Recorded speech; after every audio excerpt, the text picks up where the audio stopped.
नमो नमः मित्रों, संस्कृत जीवनम में आप सभी का स्वागत है। तो जैसा कि हम लोग अपनी साहित्य वाली कक्षा में उपस्थित हैं, जिसके अंतर्गत हम लोग श्रीमद् भगवद गीता के द्वितीय अध्याय जो कि सांख्य योग है उसका अध्ययन कर रहे हैं। तो कल की कक्षा में हम लोगों ने 50 तक के श्लोकों का अध्ययन कर लिया था। तो आज हम उनसे आगे के श्लोकों के साथ आप सभी के समक्ष उपस्थित हैं। तो आप में से जितने भी मित्र हमारे साथ लाइव जुड़ चुके हैं, सभी लोग वीडियो की लिंक को अपने दोस्तों के साथ शेयर कर दें। और आप सभी को यदि वीडियो पसंद आती है तो वीडियो को लाइक अवश्य किया कीजिए। तो चलिए हम लोग देखते हैं हमारा जो 51वां श्लोक है उसमें श्री कृष्ण जी क्या कहते हैं। तो आइए पहले हम लोग वाचन कर लेते, तत्पश्चात इसके अर्थ को जानते हैं। तो कहते हैं, कर्मजं बुद्धि युक्ता ही फलं त्यक्त्वा मनीषिणः जन्म बंध विनिर्मुक्ता पदम गच्छन्त्यनामयम्।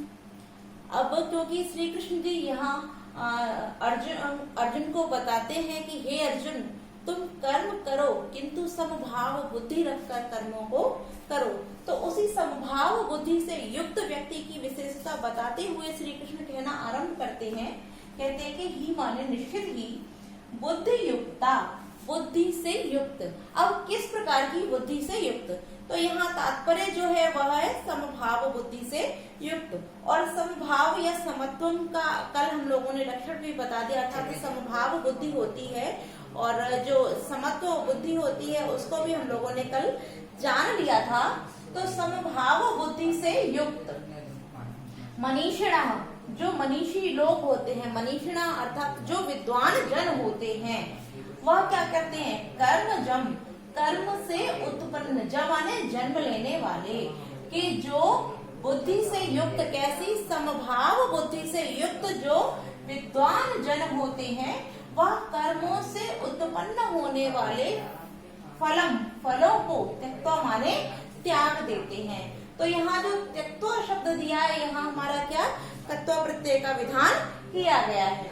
अब आगे क्या कहते हैं कि जन्म बंध विनिर्मुक्ता, और क्या करते हैं? जन्म के बंधनों से विनिर्मुक्ता अर्थात मुक्त हो जाते हैं। कि जो समभाव बुद्धि से युक्त होते हैं, कौन? जो विद्वान जन, जो समभाव बुद्धि से युक्त विद्वान जन होते हैं, वह कर्मों से उत्पन्न होने वाले जो फल होते हैं उनको त्याग करके जन्म और बंधन से मुक्त हो जाते हैं। तत्पश्चात आगे कहते हैं कि पदम गच्छन्त्यनामयम्। अब यहाँ गच्छन्ति धन अनामयम् हो जाएगा। तो यह गच्छन्ति धन अनामयम् अर्थात यहाँ यड़ संधि का विधान किया गया है। तो अब यहाँ क्या कहते हैं कि पदम, पदम माने उस पद को प्राप्त, गच्छन्ति माने प्राप्त करेंगे। किस पद को? अनामयम्, अनामयम् मतलब निर्विकार पद को। तो यहाँ कह रहे हैं श्री कृष्ण कि हे अर्जुन, जो समभाव बुद्धि से युक्त विद्वान जन होते हैं वो कर्मों से उत्पन्न होने वाले फलों को त्याग देते हैं और त्याग करके जन्म और बंधन से मुक्त होकर के निर्विकार निराकार पद को धारण करते हैं अर्थात प्राप्त कर लेते हैं। तो कहने का भाव यह है कि यदि तुम सत्कर्मों को करोगे तो पुण्यों को संचित करोगे, यदि तुम पाप अर्थात दुष्कर्मों को करोगे तो तुम पाप के भागी बनोगे अर्थात पापों को संचित करोगे। और मृत्यु के पश्चात तुमको स्वर्ग या नरक का भागी होने के पश्चात पुनः इस पृथ्वी पर आकर के क्या करना होगा? पुनः जन्म लेना होगा, इस देह को धारण करना होगा। किंतु जो मनीषी लोग होते हैं, जो विद्वान जन होते हैं, जो योगी लोग होते हैं, वह क्या करते हैं? वह कर्म तो करते हैं किंतु उन कर्मों के फलों को त्याग देते हैं। और उन फलों को त्याग करके जब वह उन फलों के भागी नहीं होंगे तब क्या होगा? ना तो वो जन्म लेंगे और ना ही मृत्यु को प्राप्त करेंगे। अर्थात वह इस देह को धारण करने के स्थान पर इस देह से मुक्ति प्राप्त कर लेते हैं। और मुक्ति, उस मुक्ति को ही हम क्या कहते हैं? उसी मुक्ति को हम मोक्ष कहते हैं। और इस प्रकार जब वह जन्म बंधन से मुक्त हो करके निर्विकार आकार अर्थात पद को प्राप्त कर लेते हैं, अर्थात इस जन्म और मृत्यु से मुक्त होकर उस मोक्ष को प्राप्त कर अर्थात उस परम परमात्मा के साथ अपनी आत्मा को विलीन कर निर्विकार हो जाते हैं। आगे क्या कहते हैं, आगे देखते हैं हम कि यदा ते मोह कलिलम बुद्धिर्व्यतितरिष्यति तदा गन्तासि निर्वेदम श्रोतव्यस्य श्रुतस्य च। अब यहाँ कहते हैं श्री कृष्ण जी कि यदा जब या जिस समय ते माने तुम्हारी बुद्धि, यहाँ बुद्धि धन व्यतितरिष्यति हो जाएगा, तो यहाँ बुद्धि धन व्यतितरिष्यति में जो हमारी संधि है वो विसर्ग संधि हो जाती है, और विसर्ग संधि से अर्थात बुद्धि धन, बुद्धि यहाँ जो रा उड़ा हुआ है वो विसर्ग हो जाएगा, तो बुद्धि धन व्यतितरिष्यति, तो यहाँ विसर्ग संधि हो जाती है कि यदा माने जब, ते माने तुम्हारी बुद्धि, बुद्धि क्या करेगी, मोह कलिलम, इस मोह के, कलिल माने होता है दलदल, इस मोह के दलदल से व्यतितरिष्यति, भली प्रकार से उचित प्रकार से, तरिष्यति पार कर जाएगी। कि हे अर्जुन, जब तुम्हारी यह बुद्धि इस मोह के दलदल को भली प्रकार से पार कर जाएगी, तदा गंतासि निर्वेदम, तब तुम निर्वेदम वैराग्य को, गंतासि माने प्राप्त हो जाओगे, तब तुम क्या करोगे, इस निर्वेदम, निर्वेद अर्थात वैराग्य को प्राप्त हो जाओगे, वैराग्य को प्राप्त हो जाओगे। लेकिन किस प्रकार, श्रोतव्यस्य श्रुतस्य च, श्रोतव्यस्य जो सुनाए गए हैं और श्रुतस्य जो सुने हुए हैं, अर्थात सुनाए गए और सुने हुए जो हम लोगों ने अभी तक, अर्थात तुमने जो अभी तक सांसारिक मोह माया और स्वर्ग आदि विषयों को जो हमारे वेदों में वर्णित है, उन सभी स्वर्ग आदि को प्राप्त करने के मार्ग को जो सुना है, और सांसारिक मोह माया जिसको तुमने सुने हुए, सुनाया गया है और सुना गया है, ऐसे सुनाए हुए और सुने हुए को क्या कर, इन सभी से क्या कर लोगे, तब निर्वेदम वैराग्य को प्राप्त हो जाओगे, तब तुम्हारे ऊपर इन सबका, सुनाए हुए और सुने हुए इन सभी सांसारिक स्वर्ग आदि विषयों का तुम्हारे ऊपर कोई प्रभाव नहीं पड़ेगा, और तब तुम क्या हो जाओगे, वैराग्य को प्राप्त हो जाओगे। अब यहाँ श्री कृष्ण जी कहते हैं कि हे अर्जुन, इस लोक में आकर, तात्पर्य जब तुमने जन्म लिया तब से लेकर, जैसे हम एक उदाहरण देखते हैं, जैसे कि कोई बच्चा घर में जन्म लेता है तो आरंभ से ही उसको शिक्षा दी जाती है कि आप अच्छे कर्मों को कीजिए, ईश्वर को मानिए, ईश्वर भक्ति कीजिए और सदाचार अर्थात सत आचरण को अपनाइए, किसी के साथ हिंसा का व्यवहार या अशुद्ध आचरण मत कीजिए, किसी को गाली देना या ऐसे व्यवहार मत कीजिए, चोरी मत कीजिए, किसी भी जीव को मत सताइए, पाप मत करो। इस प्रकार से हम लोगों को बताया जाता है। हम लोगों के छोटे छोटे जो बच्चे होते हैं, हम लोग भी घर में उन सभी को बताते हैं। तो इस प्रकार से हम लोगों को जो अन्य लोगों ने सुनाया है, अर्थात कि आप गलत कर्म करोगे तो आपको नरक मिलेगा, आप अच्छे कर्म करोगे तो आपको स्वर्ग की प्राप्ति होगी। तो अभी तक हम लोगों ने जो भी इस संसार में देखा है, सुना है, जाना है, चाहे वो स्वर्ग के विषय में बताया गया हो, चाहे नरक के, और यदि हम चाहते हैं तो हम सभी क्या कहते हैं, ऐसे कर्म करो जिससे कि स्वर्ग की प्राप्ति हो। तो अभी तक जो सुनाए हुए और सुने हुए क्या थे, जो सांसारिक वक्तव्य थे, उन सभी से जब तुम्हारी ये बुद्धि क्या करेगी, उनके द्वारा जो सुने सुनाए शब्द थे उनसे क्या हुआ, तुम्हारे अंदर मोह उत्पन्न हुआ, और उस मोह रूपी दलदल से जब तुम्हारी यह बुद्धि क्या कर जाएगी, भली प्रकार से पार हो जाएगी।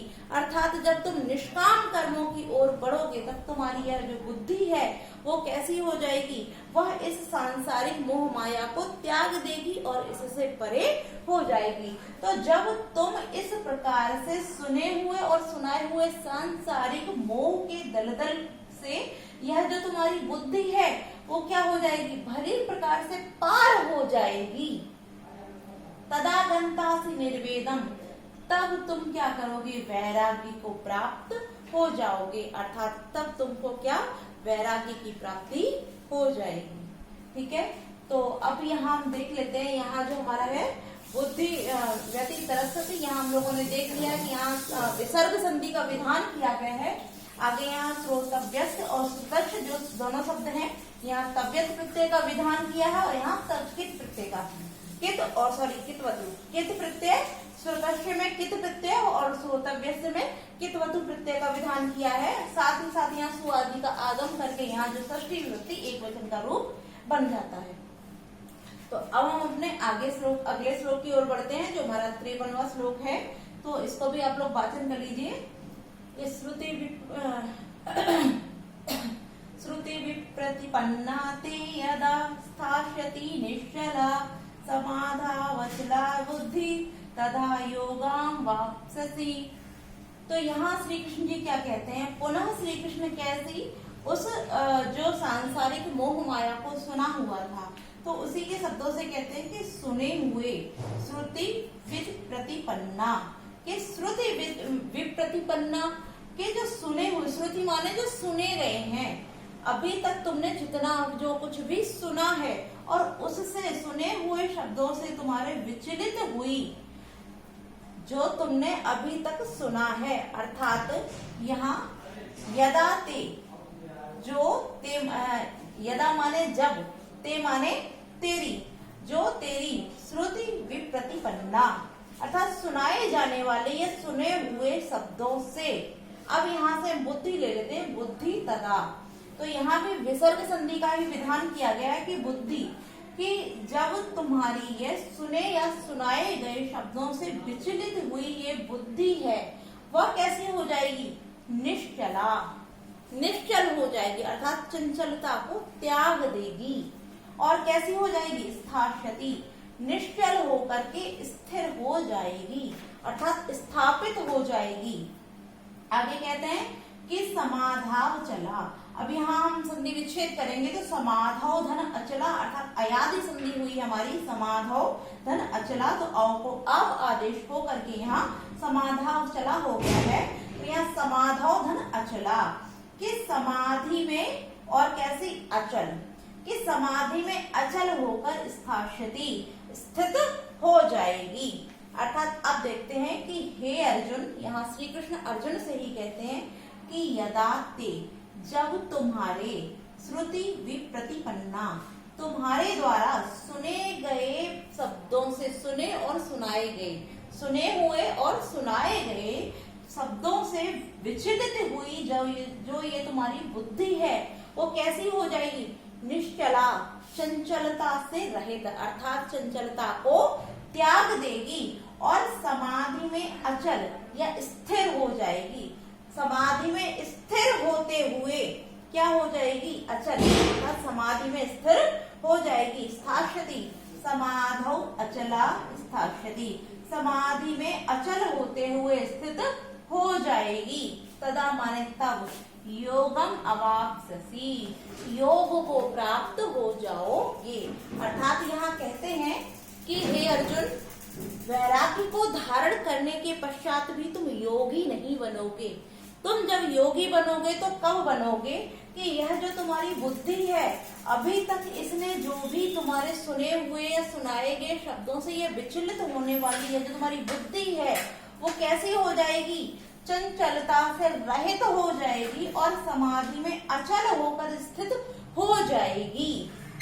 तब तुम इस योग को धारण करोगे, अर्थात तब तुम इस योग को प्राप्त हो पाओगे, अर्थात तब तुम एक योगी बन पाओगे। तो कहने का तात्पर्य है कि तुम मोह और अर्थात जो समभाव के भाव से यदि कर्मों को करोगे और कर्म में भी तुम इन कर्मों के फलों को त्याग करके जब कैसे हो जाओगे, अभी तक तुमने संसार के द्वारा जो सुने हुए थे और जो अन्य लोगों के द्वारा सांसारिक स्वर्ग आदि मोह माया के विषय में जो सुनाए गए शब्द थे, इनसे हमारी जो बुद्धि थी क्या हो रही थी, विचलित हो रही थी। इसी कारण तुमको क्या हुआ था, मोह उत्पन्न हुआ था। किंतु जब तुम्हारी यह बुद्धि विचलित होने वाली, यह जो तुम्हारी बुद्धि है वो चंचलता से रहित होकर समाधि में अचल हो जाएगी, अर्थात समाधि में अचल होते हुए स्थिर हो जाएगी। तब तुम योग को प्राप्त हो पाओगे। इस प्रकार से श्री कृष्ण जी अर्जुन को उपदेश देते हैं। आगे का जो श्लोक है हमारा 54वां श्लोक, यह अर्जुन उवाच, यहाँ लिखा हुआ है अर्जुन उवाच, तात्पर्य अर्जुन के द्वारा कहा जाता है और ये बहुत ही महत्वपूर्ण श्लोक है। तो अब ये महत्वपूर्ण क्यों है? क्योंकि यहाँ जो श्री कृष्ण है वो बुद्धि युक्त मनीषिणा अर्थात समभाव बुद्धि से युक्त और कैसे योग के विषय में बार बार अर्जुन को बताते हैं। तो जब योगी के विषय में वर्णन को सुन करके अर्जुन बार बार पुनः पुनः श्री कृष्ण के मुख से योगी के विषय में सुनते हैं तो उनके मन के अंदर एक जिज्ञासा उत्पन्न होती है और उस जिज्ञासा के कारण श्री कृष्ण से अर्जुन प्रश्न पूछना चाहते हैं। तो यह जो हमारा 54वां श्लोक है यह अर्जुन के द्वारा कहा गया है। यहाँ कुछ एक दो शब्द हमारे और मुख्य रह गए हैं जिनके विषय में हम जान लेते हैं। जहाँ ये लिखा हुआ जैसे कि हमारे कुछ शब्द थे, समाधो अचला, सॉरी यहाँ हम लोगों ने डिस्कशन कर लिया था, अगले श्लोक में है। तो अब हम इसको देख लेते हैं 54वां श्लोक, इसको हम पहले वाचन कर लेते हैं। आप सभी मेरे साथ दोहराइए। स्थित प्रज्ञस्य का भाषा समाधिस्थस्य केशव, स्थितधि किम प्रभाषेत किमासीत व्रजेत किम। अब यहाँ अर्जुन कहते हैं क्यों? क्योंकि उनके मन में एक जिज्ञासा उत्पन्न हुई। तो जिज्ञासा उत्पन्न होने के कारण, क्योंकि वो अर्जुन पूछते हैं तभी उन प्रश्नों का उत्तर देते हुए श्री कृष्ण बताते हैं। तो यहाँ पुनः उनके अंदर जिज्ञासा उत्पन्न होने के कारण अर्जुन श्री कृष्ण से पूछना आरंभ करते हैं कि स्थित प्रज्ञस्य का भाषा समाधिस्थस्य केशव, कि हे केशव, हे श्री कृष्ण, हे माधव, हे केशव, समाधि में स्थित, समाधिस्थ, समाधिस्थस्य, कि समाधि में स्थित। तो यहाँ समाधि में स्थित, तो यहाँ जो समाधि में स्थित शब्द है हमारा सप्तमी तत्पुरुष समास हो जाता है। आगे यहाँ जो है स्थित प्रज्ञस्य, के स्थित प्रज्ञस्य, स्थित है प्रज्ञा जिसकी, तो वह कौन? तो यहाँ बहुब्रीहि समास का विधान किया है, स्थिति यहाँ भी बहुब्रीहि समास का विधान किया गया है। आगे लिखा हुआ है किम आसीत ब्रजेत, आसीत और ब्रजेत यहाँ जो दोनों शब्द दिए हैं ये आत्मने पद में विधिलिंग लकार में दिए गए हैं। इसी कारण यहाँ आशीत और ब्रजेत शब्द जो बने हैं वो विधिलिंग लकार आत्मनेपदी में दिए गए हैं। अब हम इसके अर्थ को जानते हैं। तो अर्जुन कहते हैं कि हे केशव, हे माधव, जो समाधि में स्थित होते हैं अर्थात जो योगी होते हैं, स्थित प्रज्ञस्य, स्थित बुद्धि वाले जो होते हैं, का भाषा, उनकी क्या परिभाषा है? भाषा तात्पर्य क्या परिभाषा है, उनकी क्या परिभाषा है? स्थित धी किम प्रभाषित, और स्थित बुद्धि वालों का किम, कैसे, किस प्रकार से, प्रभाषित, बोलते हैं, कि जिनकी बुद्धि स्थिर होती है अर्थात तो जो योगी जन है वो किस प्रकार से बोलते हैं?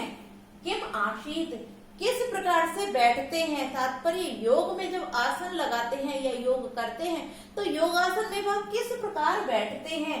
किम ब्रजेत, और किस प्रकार से चलते हैं? तो यहाँ अर्जुन जो है वो इस अर्थात जो उनकी उत्सुकता होती है उसमें पूछते हैं कि जब मैं इस प्रकार के क्रियाकलापों को करूंगा तो मैं भी एक योगी बन जाऊंगा, और जब मैं योगी बन जाऊंगा तो मैं ऐसे किस प्रकार से कार्य करूं? योगी किस प्रकार से कार्य करते हैं, कैसे उठते हैं, कैसे बैठते हैं, उनकी क्या परिभाषा होती है, क्या लक्षण होते हैं, कैसे चलते हैं, तो मैं भी उसी प्रकार से कार्य करूंगा। तो उसी उत्सुकता बस वो अर्जुन श्री कृष्ण से पूछते हैं कि जो समाधि में स्थित होते हैं, हे केशव, जो समाधि में स्थित अर्थात जो योगी जन होते हैं, स्थित प्रज्ञस्य, जो स्थित बुद्धि वाले होते हैं, स्थिर बुद्धि वाले होते हैं, उनकी क्या परिभाषा, उनकी क्या परिभाषा होती है? तात्पर्य क्या परिभाषा अर्थात उनके क्या क्या लक्षण होते हैं?